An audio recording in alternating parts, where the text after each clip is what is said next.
Stress, anxiété et dépression au travail, une réalité dans le monde professionnel. Afin de parvenir à une prise de conscience collective en Côte d'Ivoire, un salon de 2 jours s'est tenu au Sofitel Hôtel Ivoire d'Abidjan. Il s'agit du salon du capital humain en abrégé SACH.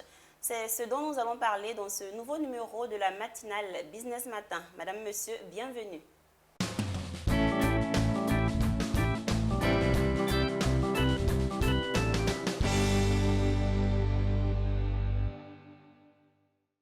Du 13 au 14 mars 2024, le Sofitel Hôtel Ivoire d'Abidjan a accueilli la première édition du Salon du Capital Humain, une innovation majeure en Côte d'Ivoire qui a tenu toutes ses promesses. Et justement, pour revenir sur les enjeux du salon, je reçois la promotrice sur le plateau. Il s'agit de Madame Yvette Yoboué. Bienvenue, Madame. Merci. Tout le plaisir de vous recevoir. Plaisir partagé. Bien. Alors, Madame Yoboué, il fallait y penser, un salon du capital humain dédié à la souffrance au travail. Dites-nous d'où vous est venue l'idée d'une telle rencontre au cœur des préoccupations professionnelles. C'est une idée qui est venue d'une rencontre singulière entre le directeur du programme national de la santé mentale, professeur Quoi, excusez-moi, et moi justement, et nous avons développé ensemble ce projet. D'accord. Et ce projet, c'est le salon du capital humain. Si on vous demandait de nous présenter ce salon. Ce salon, il est tout à fait inédit. Nous sommes à la première édition, mais il s'agit d'un salon qui est couplé avec un plaidoyer. Donc pour nous, il est question de présenter la souffrance au travail, avec les différents experts que nous avons, les experts que nous avons ici, de présenter la souffrance au travail avec toutes les personnalités, toutes les parties prenantes, afin qu'elles réfléchissent, afin qu'elles approfondissent la question de la santé mentale en entreprise et qu'elles prennent conscience pleinement des dégâts que la souffrance au travail fait dans cet environnement.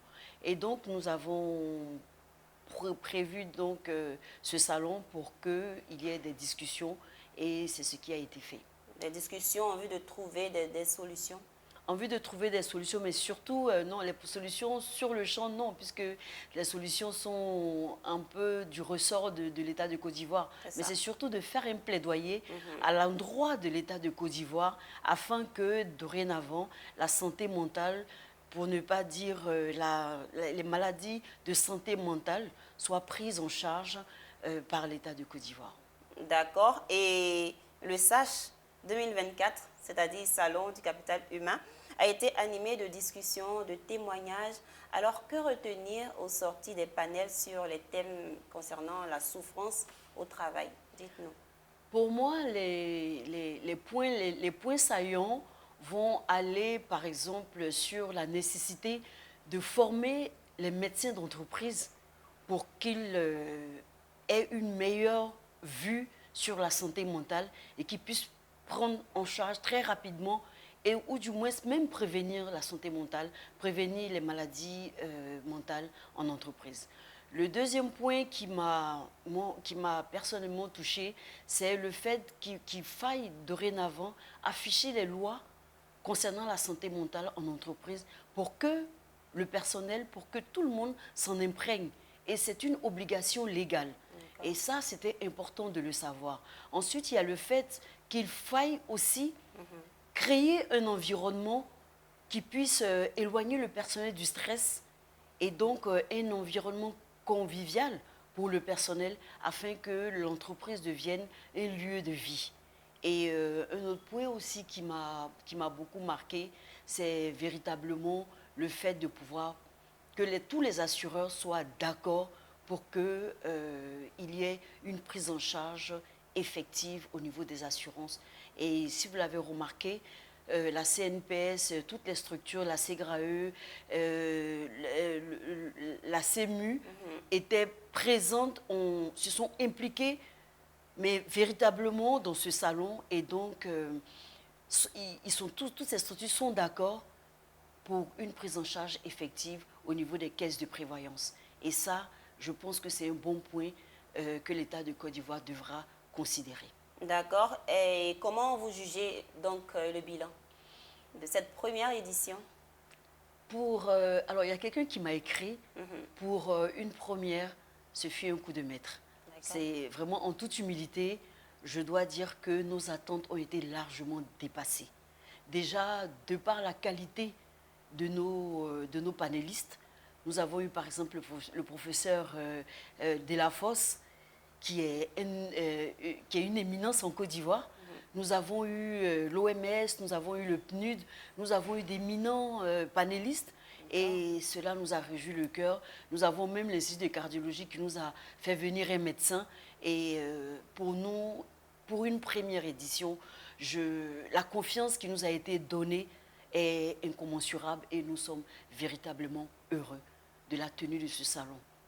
D'accord. Et d'autres points sur lesquels vous n'avez pas forcément été satisfait? Est-ce qu'il y a des points? Dites-nous. Bon, alors, pour nous, c'était une communion avec toutes les entreprises de Côte d'Ivoire. Ça aurait été leur façon de nous accompagner dans ce plaidoyer. Et malheureusement, les grandes entreprises de Côte d'Ivoire ont fait défaut. Nous avons eu la chance d'avoir des structures étatiques comme la SODECI, la CIR, le port autonome d'Abidjan. Nous avons eu la bourse des valeurs et c'était important pour nous.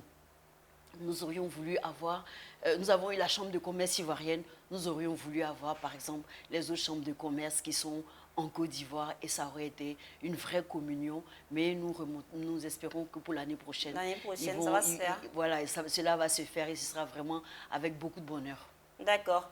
Et de manière concrète, comment cela se passe? La souffrance au travail, comment cela se perçoit? Expliquez-nous un peu. Alors, la souffrance au travail, déjà, il faut considérer que c'est une réalité. Vous savez que la Côte d'Ivoire a subi des années de crise et que la Côte d'Ivoire a subi le coronavirus. Et ces deux facteurs ont pesé lourdement dans l'environnement psychologique de l'Ivoirien, déjà hors des entreprises. Mais il faut reconnaître que les entreprises ont bien géré, ont véritablement bien géré la crise de la Covid. Mais il fallait psychologiquement mettre en place des outils pour qu'il y ait une prise en charge effective et qu'on voit, ne serait-ce qu'en termes de prévention. Et malheureusement, nous n'avons pas eu beaucoup de témoignages où les entreprises ont mis en place ce genre de système. Mais globalement, il n'y a pas véritablement de prise en charge psychologique, psychiatrique en Côte d'Ivoire. Ça, c'est une réalité. En Côte d'Ivoire, ce n'est pas pris en charge. Vous avez les maladies professionnelles qui sont prises en charge. Donc, une personne qui est en rupture professionnelle parce que étant malade ou parce qu'ayant eu un accident de travail est prise en charge définitivement, soit par la CN, par toutes les structures de prévoyance. Mais une personne qui fait un burn-out, qui s'explique en français comme étant un épuisement professionnel, donc qui porte même son nom d'épuisement professionnel, cette personne n'est pas prise en charge. Vous avez une personne qui a une dépression profonde et qui ne peut plus reprendre le travail, cette personne va avoir juste ses droits légaux et cette personne n'est pas prise en charge. Et pour nous, notre plaidoyer aujourd'hui, c'est cela.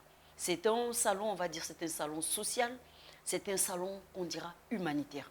Parce que pour nous, il faut mettre l'homme, il faut ramener l'homme au centre de nos entreprises. Il faut ramener la prise en charge psychologique au centre de toutes nos activités commerciales, de nos activités de développement. Et c'est très important.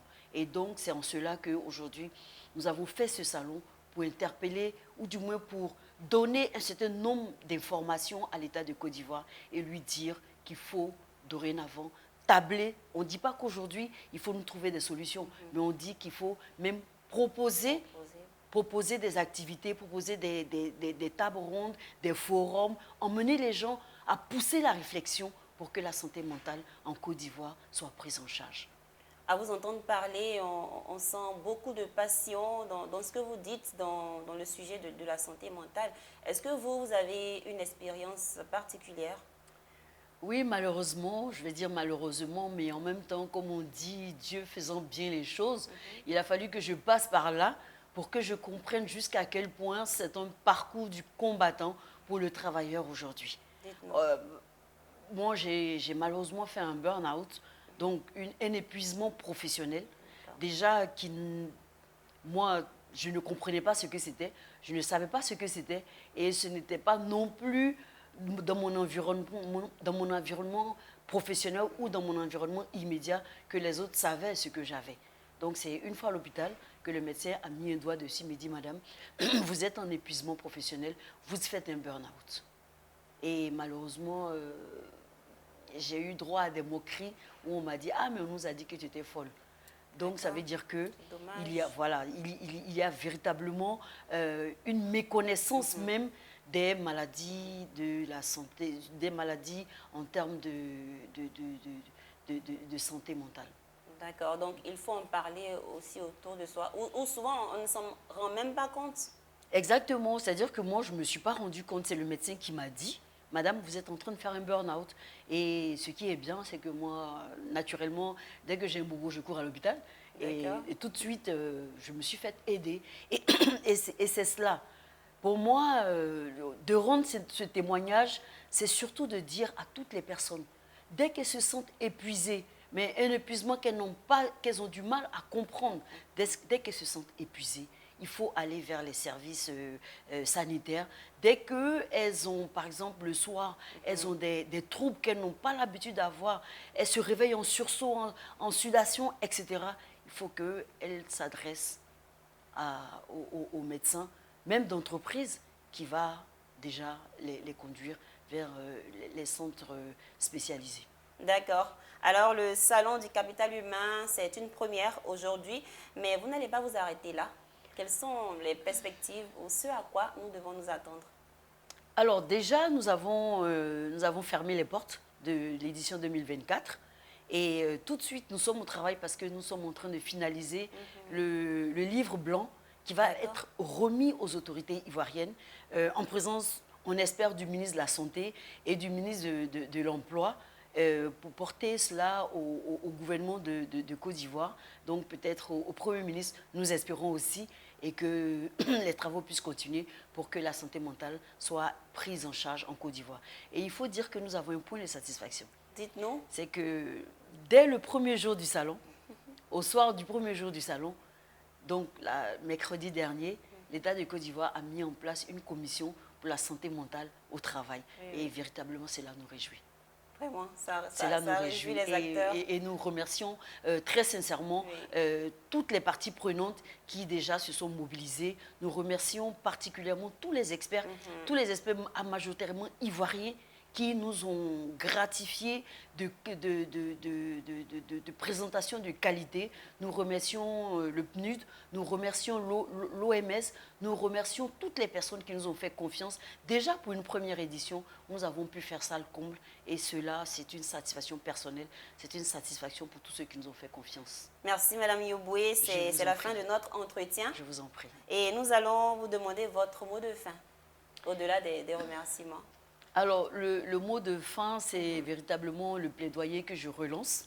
Je souhaiterais véritablement que ce plaidoyer puisse porter, que très rapidement, nous ayons la chance d'être reçus par les différents ministres et qu'ils témoignent, comme le président de la République vient de le faire à travers ce Conseil des ministres, ils témoignent de leur engagement vis-à-vis de la santé mentale et c'est très important. Je vous remercie. Merci d'être passé sur notre plateau. C'est moi. On se dit à bientôt. J'espère. Eh bien, chers téléspectateurs, Business Matin, c'est terminé pour aujourd'hui. Retenez que nous avons parlé du salon du capital humain. Prenez soin de vous, car le stress, l'anxiété et la dépression sont de véritables réalités dans le monde professionnel. Prenez toujours soin de vous pour rester en notre compagnie. Merci à vous, merci également à notre équipe de réalisation, Lignon Gilbert et son assistante Tima Traoré. Au revoir.